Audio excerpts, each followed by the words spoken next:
констипацията, запекът не е просто не съм ходил до тоалетна, а сигнал, че се нарушават важни физиологични процеси.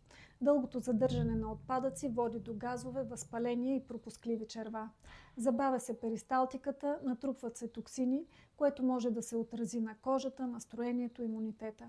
Най-честите причини за запек са липса на фибри в храната, недостатъчен прием на течности, заседнал начин на живот, прием на някои лекарства, като антидепресанти, болкоуспокояващи, а също на желязо и калций.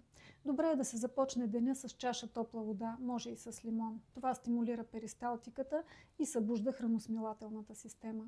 Редовното движение, дори и лека разходка след хранене, може значително да подобри работата на червата. Продуктът Лаксал на Ботаник съдържа органични фибри от псилиум, които набъбват в червата и подпомагат естественото и редовно изхождане. Капсулите се приемат с голяма чаша вода.